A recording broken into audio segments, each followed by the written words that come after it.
So, just got to Gilded Vale. Let's go see what this is all about.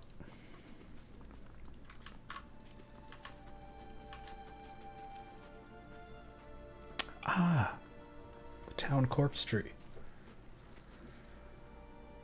I wonder who decorated it this year. You must be one of the new settlers. Welcome to Gilded Vale. You'll be pleased to know that we've had some recent vacancies here. And I'm totally not evil. Do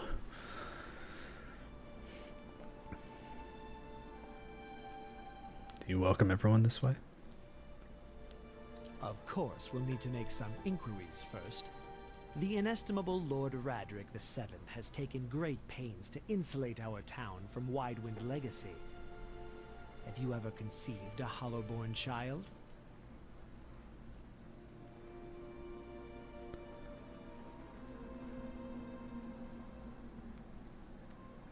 That's a rather personal question. And an important one nevertheless. Lord Radric has made it his first priority to eliminate this scourge from our village. I should warn you, stranger. Here in Gilded Vale, we have a special place for dissidents, charlatans, and those who would hide a curse in our midst. Yeah. His lordship's wife is with child and due any day now. Without his approval, I shan't be able to find you a permanent settlement. It will have to wait until after the birth. We can continue our interview then, after the bell tolls from Radric's hold to signal my lord's new heir.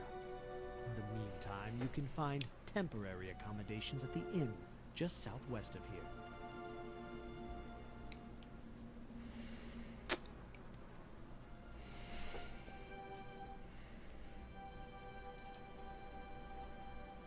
He blinks. I forget that you foreigners do not have this curse in your homelands. The Hollowborn have been a scourge upon the Deerwood for almost 15 years now.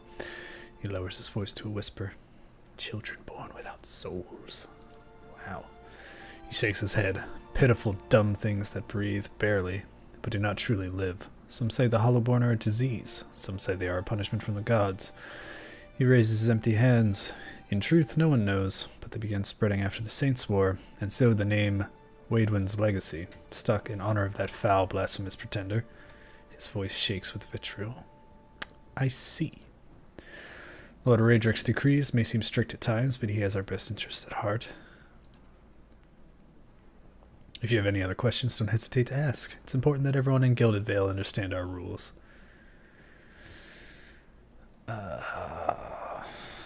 I guess I have to choose one of these. Yeah, this guy's looking for an excuse to, like, hang people. I'm not going to tell him I'm feeling ill. Before I got here, I saw several people conducting a strange ceremony. He regards you carefully. You'll want to mind where you mention that trespassing on Angwithan ruins is illegal, not to mention dangerous. You probably saw someone attempting some new ritual to appease the gods. People will try anything these days. Beareth have mercy? We certainly have. Maybe so. Okay, because I have to tell him. Like I said, it's the best to stay away from these sorts of places. I've been feeling strange. Maybe I'm a Hollowborn. Whatever your problem, it sounds like a matter for an animancer. However, the only animancer in Gilded Vale isn't in any condition to speak. Consider yourself fortunate. After she failed Lord Radric, we saw to it that she wouldn't profit from the misplaced trust of others. A bad cure is often worse than none at all. Sure. But if you're set on finding a bottle of troll piss or a dead Audra pebble to rub on your forehead, you're welcome to check her pockets. A little corpse stink is nothing when you're digging for shit. My advice, however, is to be satisfied that you escaped and leave it at that. This guy seems pretty cool. Keep out of...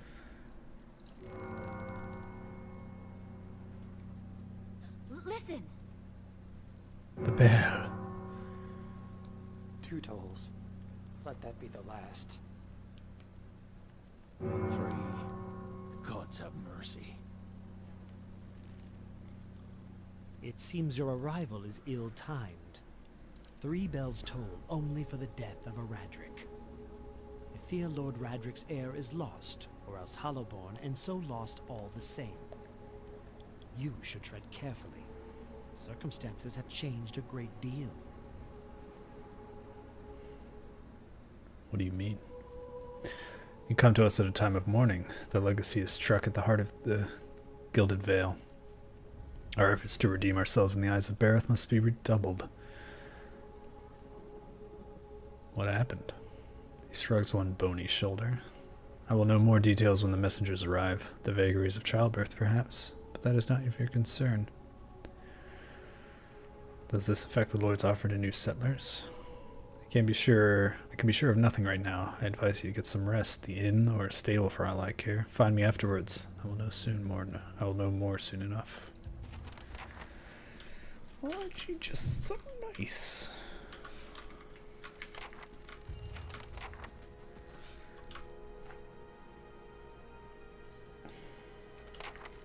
So let's go get some corpse mushrooms.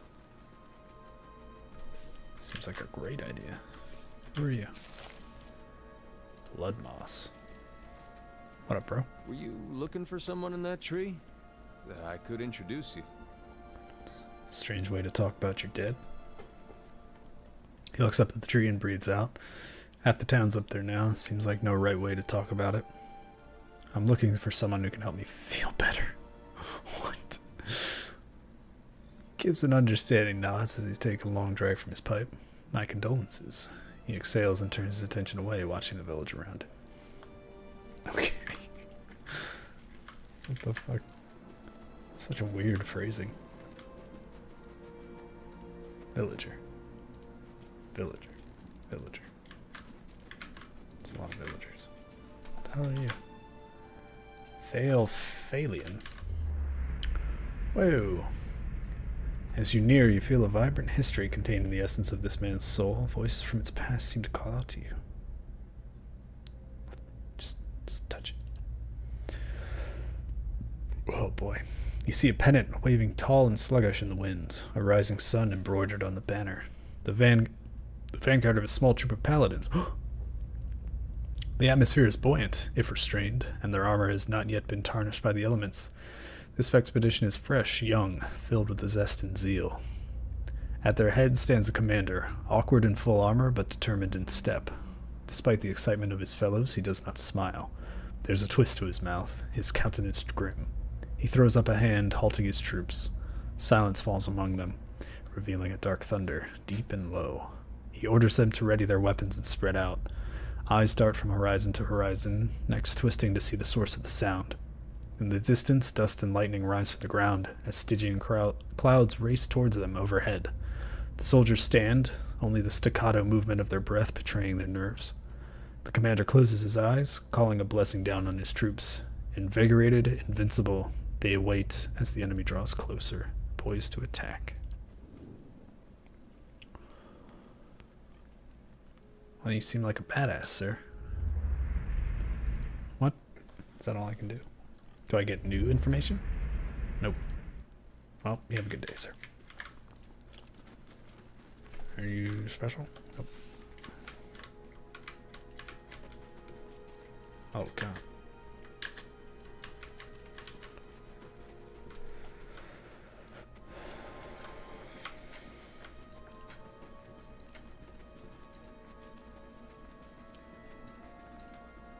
Despite the rain, stalks feels dry and stiff as a locust husk. Alright, where does this go? Back up here?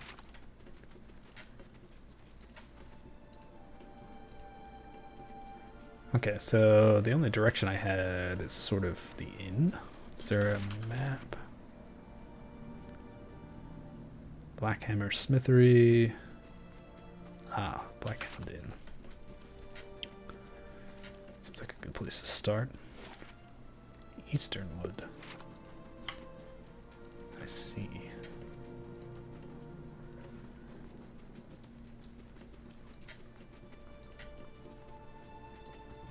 What about south? Magrin's Fork.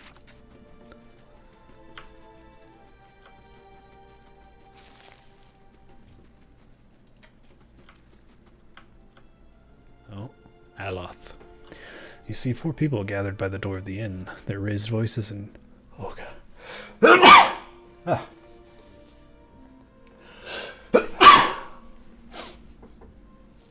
I apologize. Alright. You see 4 people gathered by the door to the inn. Their raised voices and chopping gestures suggest an argument reaching its climax. The first figure raises his hands for calm. His face is partially obscured by a hood, but his height and stature suggest an elf. I meant no offense. Let's put this matter to rest over a round, shall we? My treat. Good try. Hoping to soothe our pride with a few Adira coppers, eh? We don't need your coin.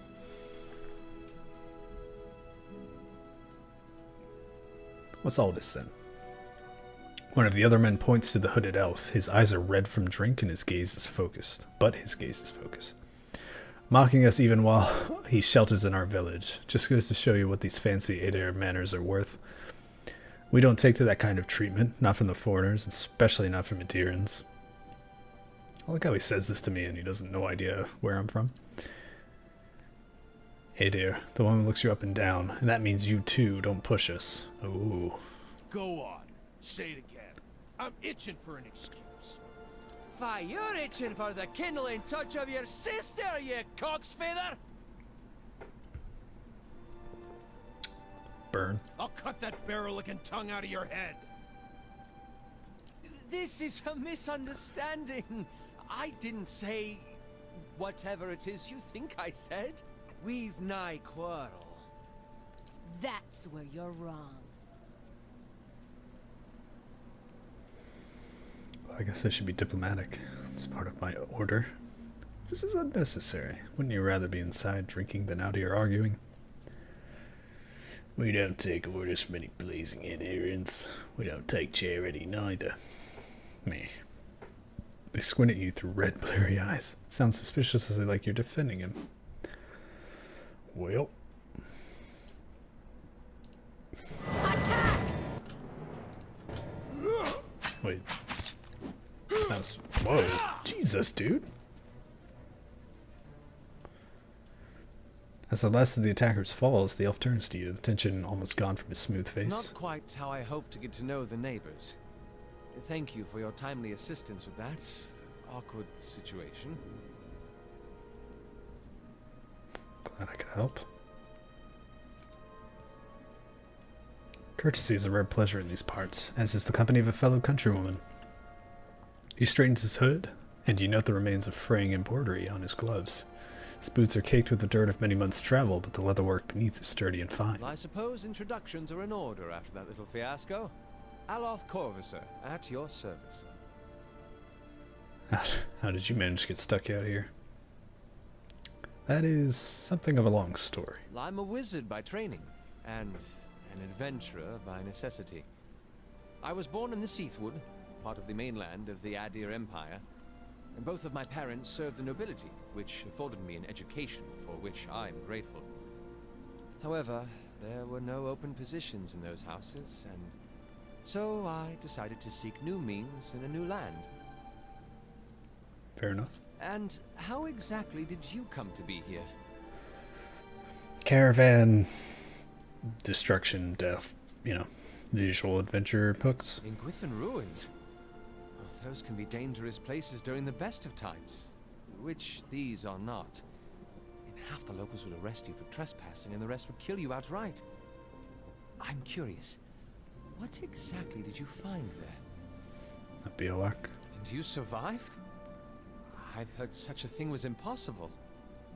But it seems you either have a knack for timing or the favor of the gods. Maybe it's both. How did you manage to cross these 3 I'm drunks? afraid that was a matter of misunderstandings and mistranslations. It doesn't help that people in these parts remember their war with Adir like it was yesterday. You did make a rather lewd suggestion regarding one of the aggressors and his own sister.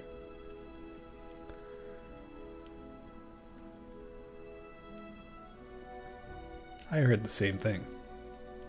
For just a moment he looks as if he is about to say something else. His expression brightens with mischief, but before he can speak he forces a tight smile, biting his lips so hard you expect to see blood. Finally his face relaxes and he shakes his head. I would speak more clearly next time. My apologies. What you doing in Gilded Vale? Excellent question. I came looking for fresh air and cheap land. Instead, the magistrate gave me directions to the inn and a story about the local lord's expectant wife. But I take it that's a familiar tale. Yeah.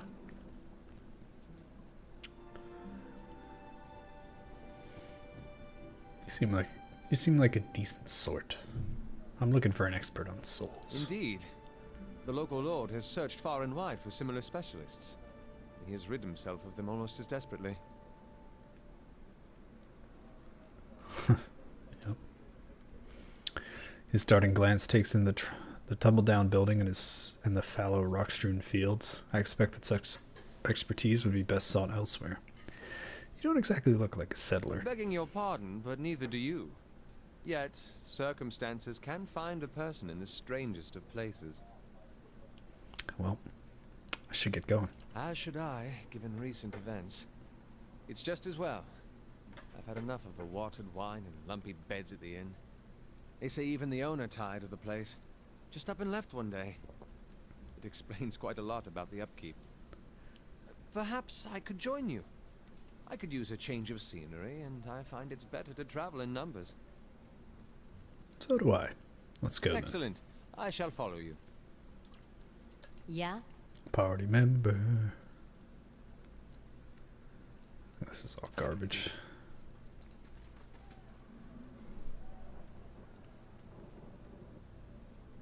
Mm-hmm. Let's check out the inn.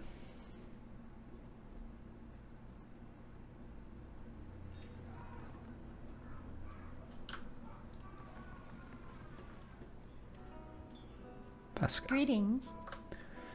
Hello and welcome to the... Oh, it's you. Tenfrith told us what you did for him. It's such a relief to have him back. I can't thank you enough. Moderate positive. Consider yourself a favorite of the house. Discounts on drinks, rooms. Tenfrith said he wanted to whip you up something nice for you. He's already back to work in the kitchens. So what would you like? I'd like to know more of the Black Hound. Really? Well, let me see. The actual building's been here for years, but the Black Hound's fairly new. We got a lot of new faces in here too. Fewer than we used to, I'll admit. Tenfrith's the big draw. I'm sure we'll get the big crowds back again in no time. I used to work the tables, actually, until the old owner up and left. Nobody's sure what happened to him. Even left his poor hound behind. That's the name, see? The Black Hound. It's still sitting upstairs pining after him, poor old girl. Place ended up in my hands somehow. My very own inn. A lot of hard work involved, but it's been worth it so far. Please sit where you like. Would you like a drink or a room? We have 2 available at the moment. I'm afraid we can't offer much of the way of a good meal today. Unless you're fond of cold porridge. Sheesh. What you got for sale? So you'll find something to your liking. We're the finest cook in Deerwood. Can I sell you things? What is this? Party management. Recruit adventurers. Rooms. Party. So I'll keep one of those and one of those. What is this?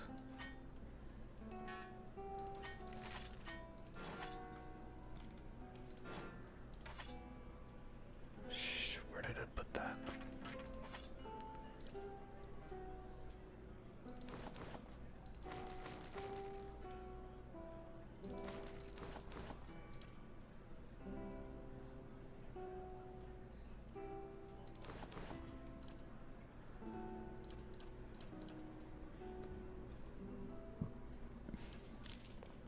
Thank you.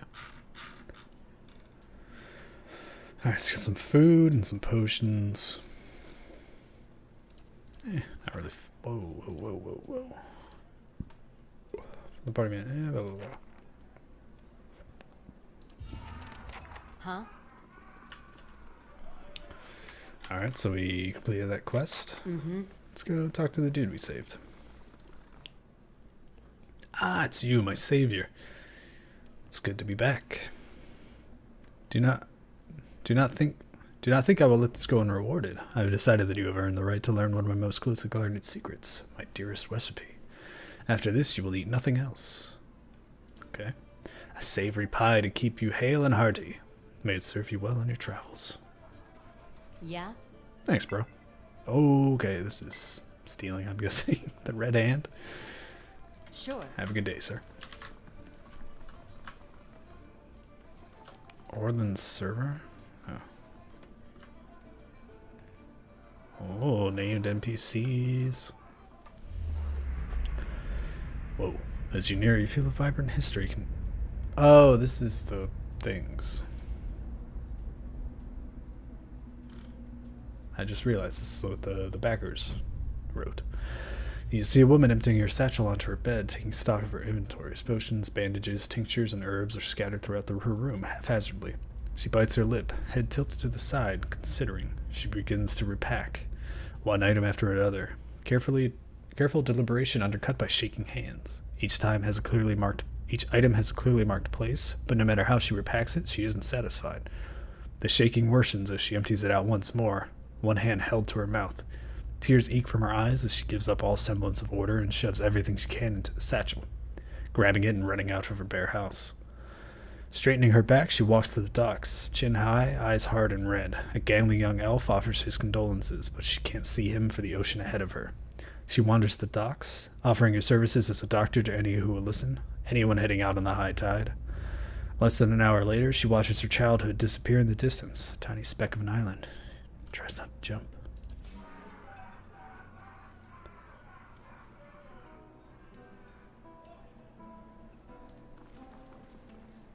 I guess we're gonna do these. Oh, God. You see a group of young men standing around a makeshift practice target. This man stands in the middle of them, explaining the construction and use of a bow. He holds it up, pointing out each part as he speaks about it and what it does. He then walks away from the target, telling them to remain where they are, and takes his place about 200 feet away. He carefully lines up his shot, explaining what he is doing as he does, and lets the arrow fly. It hits the target dead center, much to the surprise and delight of the boys near it. He smiles, walking towards the boys, talking about the proper stance and how to most effectively hold a bow. A noise comes from the tree line near the practice venue, and he stops, scanning the woods, blue eyes squinting against the sun. A shadow moves, making its way through the forest behind them. He draws an arrow and lines up the shot, carefully tracking the motion of the hidden creature. Loosing the arrow, he wastes no time and quickly grabs another. The boys spin, watching the arrow fly into the forest, immediately lost among the trees. There is sudden, explosive movement in the undergrowth as a deer erupts from the tree line, running across the edge of the clearing. The boys laugh, turning to joke with the man about his lousy shot. They stop talking, seeing him holding the bow and leading the deer with a knocked arrow. They drop to the ground as he looses his last arrow, which flies true and strikes the deer right behind its shoulder, piercing heart and lungs and dropping it dead almost immediately. The boys stare at the deer for a few seconds and then slowly turn to look at the man, newfound respect in their eyes. He smiles again and breathes a quiet sign of relief.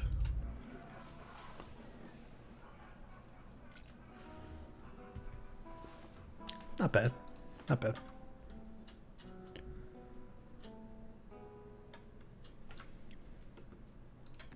Carousers, huh?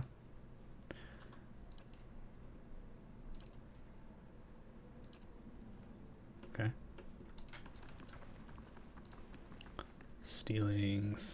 Not stealing. Oh,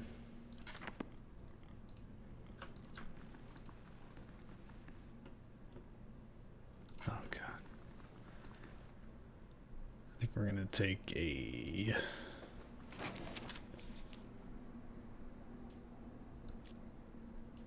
take a rest of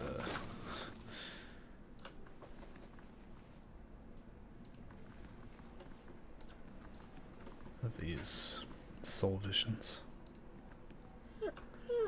Oh, Black Hound. This hound stares intently at the covered window, head cocked as if waiting to hear a particular sound.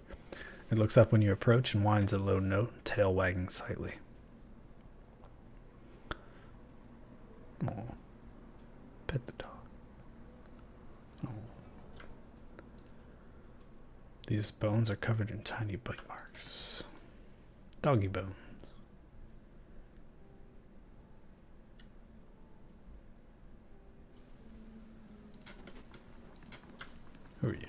villagers.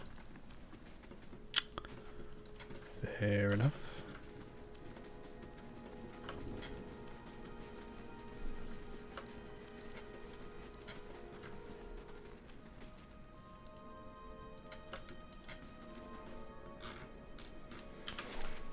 Let's see. Header.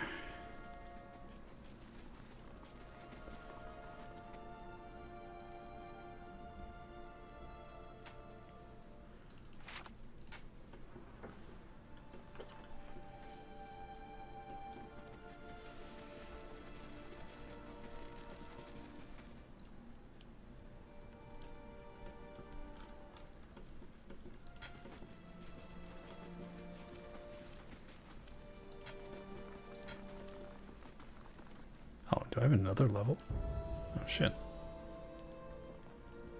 I did not realize.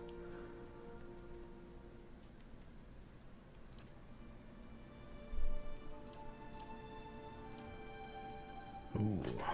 Now I can get Flames of Devotion. Zealous Focus. Stills at him or her ally, or her, wait, what? Her and all allies, increasing their accuracy. It cannot be active with other zealous auras. Zealous, so there's +6 accuracy, +2 movement speed, +15 damage reduction, or Flames of Devotion.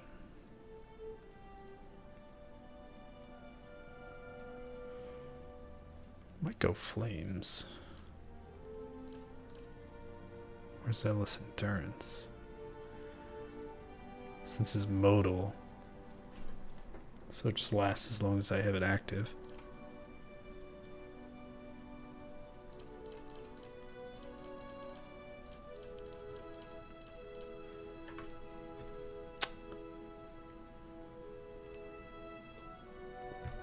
+6 accuracy is probably really good too. I wish it told me exactly how damage reduction worked. I think it's either Zealous Focus or Flames of Devotion. Its accuracy, yeah, it's part of almost every attack. See, and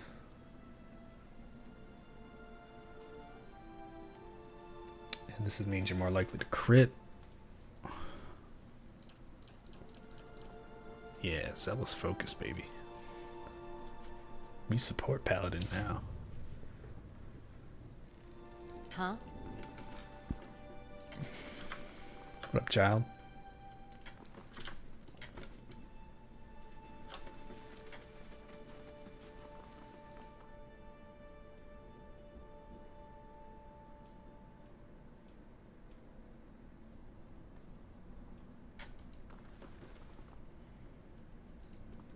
What's up? War tent. A man lies resting against the wall, lit by dim illuminations, by the dim illumination of the fading sconces. He has a gaunt, fox-like aspect, and his face is pale and damp with sweat. One arm is held loosely against his side, sleeves soaked with blood. He gives you an anxious glance as you near, his features twisted with pain. Hail, traveler. Ha, thought you were some... Never mind. Who are you? You've traveled a long way to reach a dark place. This temple isn't what it used to be, probably for the best, times being as they are. I'm no looter, if that's what you're thinking.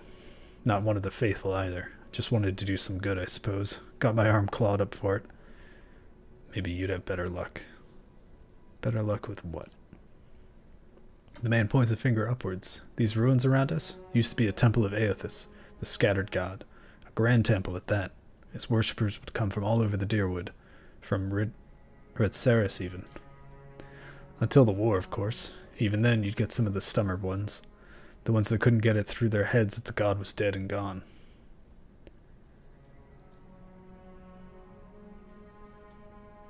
Go on.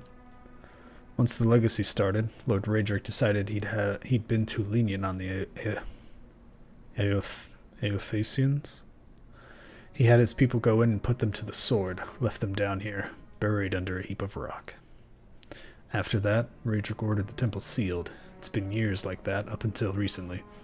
Lord Raedric hopes that if we rededicate the temple to a living god, then we'll be forgiven, and the legacy will end, see?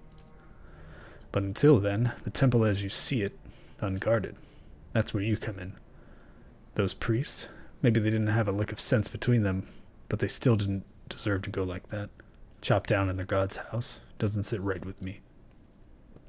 If you can get down there, find their remains, maybe we can finally give them a proper burial. No small task. There's coin in it for you if you need motivating. A pleasant surprise to see that someone around here has a shred of respect for the dead. I take it you aren't supposed to be in here.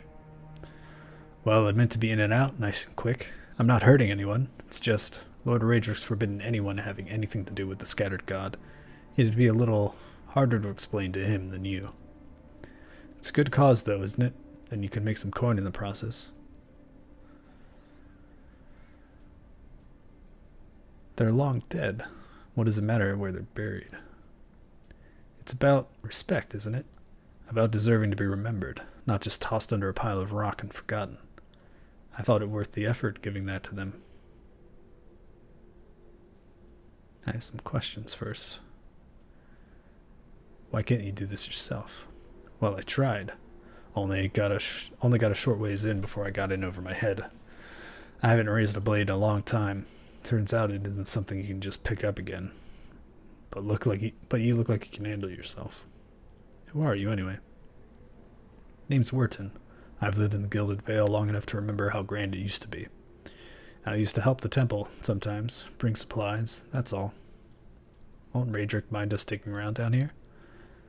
I wouldn't go telling him about it, lingering in these places. It's no good for anyone. But you do this quick and quiet, and we can do right by these priests without raising a fuss.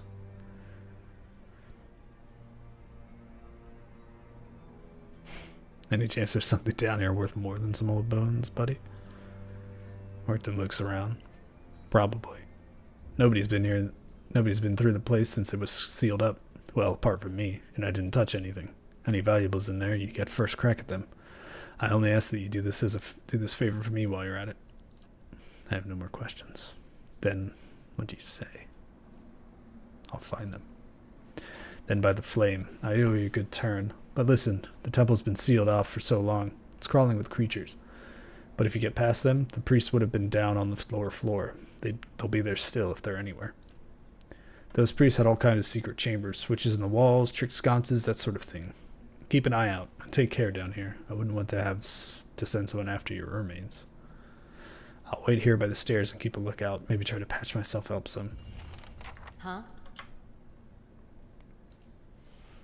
A rising sun and 3 dawn stars, the symbol of Aethys. Sure.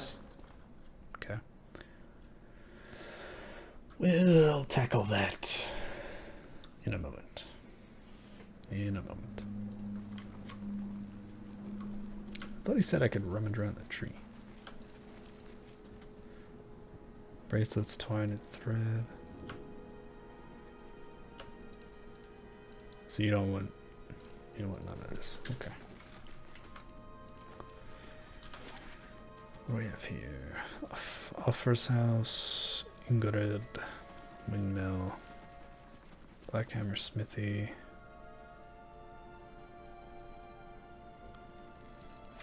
Let's go to the smithy.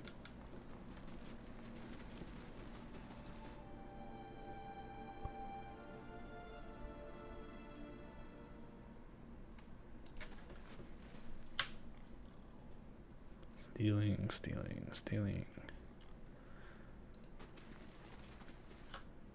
What up, apprentice?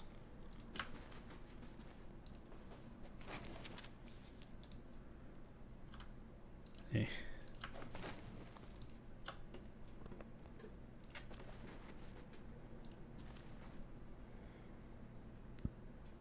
This Amoa man is of impressive build, towering above the countertop. His skin is the dusky blue of the deeper oceans, and his thick arms boast corded muscles. Small ears frame a square-jawed face, coated in smeared soot and arcing black tattoos alike. He offers you a broad smile as you approach. Welcome. You're the first new face I've seen in quite some time. What can I do for you? What do you do here? You've come to us at a strange time, I'm afraid. The stock's not what it used to be, but we've fine weapons and armor to offer yet. all forged right here at the Black Hammer. What happened? We just don't have the supplies. Been expecting the next delivery for near on a week now, and I haven't seen sign of it. Have to expect they were hit by bandits. The road out east is crawling with them, or my workers ran off with the wagon themselves, maybe, to make some coin. As if that lot would dare. He's right about the bandits. The dire situations in the village. The dire situations in villages like this and the exodus into the cities has created far too many opportunities for unscrupulous sorts. Tautanu scratches his jaw thinking. If you happen to be headed that way, maybe you could keep an eye out for the supply wagon. Or my shipment at least. They'd be cutting through the Black Meadow, I expect. Only good road for it. As it is, most of our weapons go to His Grace, Lord Raedric. Tautanu glances at the nearby guard, and that's as it should be. But it doesn't leave much for outsiders. We just don't have the iron.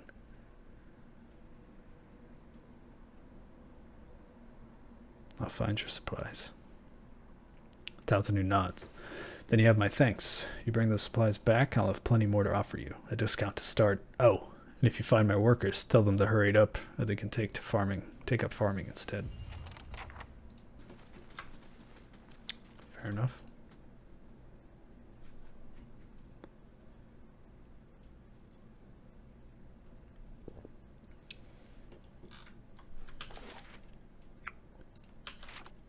Ingerit's house.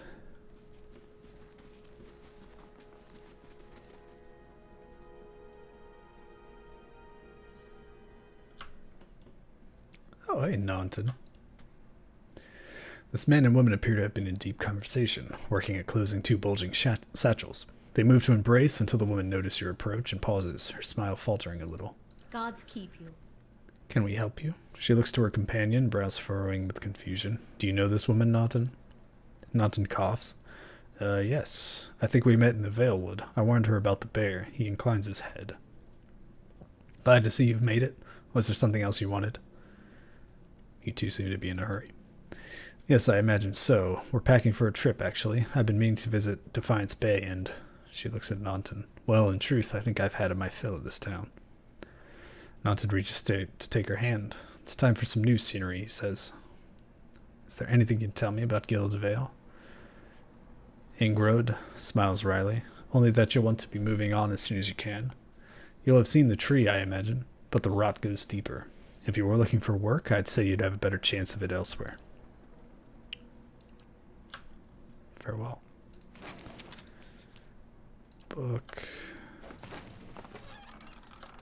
So this is not stealing, right? Yoink. A bottle of Sonrid is half empty. Okay. Don't know what Sonrid is.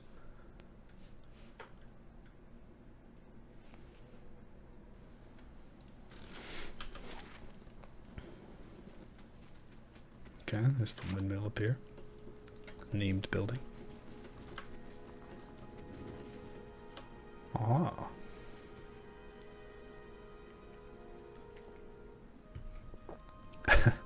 We know there's more grain in there, Trumbull.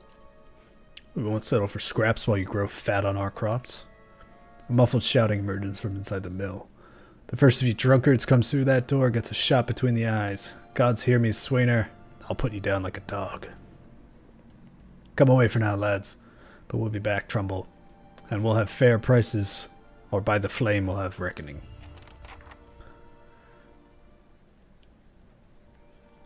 Interesting.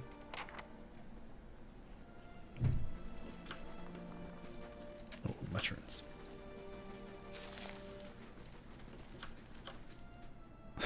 Hey guys, the door is open. Hope I don't get shot in the face. An elven man stands before you, his relatively stocky build suggesting a life of labor. His face is pale and drawn, and his eyes wide. Behind him, a younger man and woman exchange worried glances. The miller raises the club as you enter, it shakes violently in his grip. Get back if you value her life. Put that down before you get yourself hurt. Trumbull only raises the club higher. I mean it. I won't have Swainer and his lackeys threatening me on my own mill. I thought you could use some help. Those people out there seem pretty angry. Really? Trumbull sighs relief. Helea's tits. Could I use a friendly face? I take it you heard some part of what that crowd's asking for? Grain, as if I got it all tucked away somewhere. Swainer's been egging that lot on for days now. They've been keeping clear so far, but if things keep on like they are, I don't know how much longer we've got before things get messy. Please, if you're not here on this behalf, maybe you could speak to Swainer.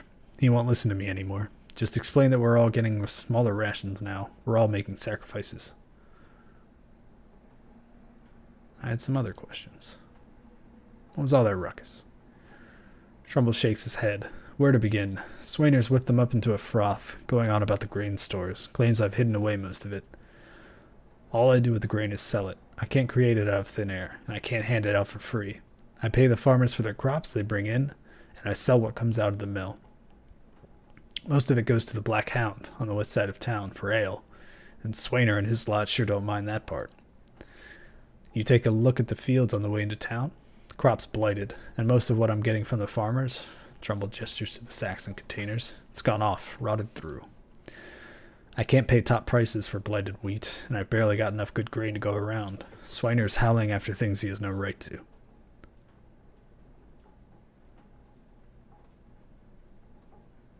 If you don't want those people in here with torches, maybe you ought to stop lying to me. Trumbull blinks, taken aback. I'm not... Look, it's no lie. The stores really are low. And with so little grain going around, I had to raise the prices for some people. For some people? There are folks in this town that deserve far better than Swainer and his lot. People have done more for Gilded Vale. People like the magistrate. I can't do anything about that, Trumbull says, his voice quiet. That's just how it works. Maybe things are different elsewhere. Here, Raedric's men, they keep the village safe, so they eat well. Jesus, 17 resolve.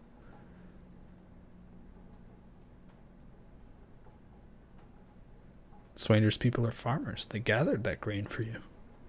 They sure didn't mind losing that grain when it was going into the drinks at the inn. They don't make like kind neighbors when they insult my son, go stumbling drunk through my own crops. You think they're the only ones that need to eat? Now the crops are sick and the wind's too weak to get the windmill turning. Our village's children are born as empty shells. That's not my doing. This place is cursed, and Swainer and the others haven't done a thing to help the rest of us through the lean season. Is your self-righteousness worth losing your family over? Maybe I ought to have a talk with Swainer then. The miller all but sags with relief. I'd be grateful if you did. He won't listen to me anymore, but maybe you'll have better luck. Tell him we're all having a hard time of it, and we'll all have to make some sacrifices. We'll be in your debt for it, if you can convince him.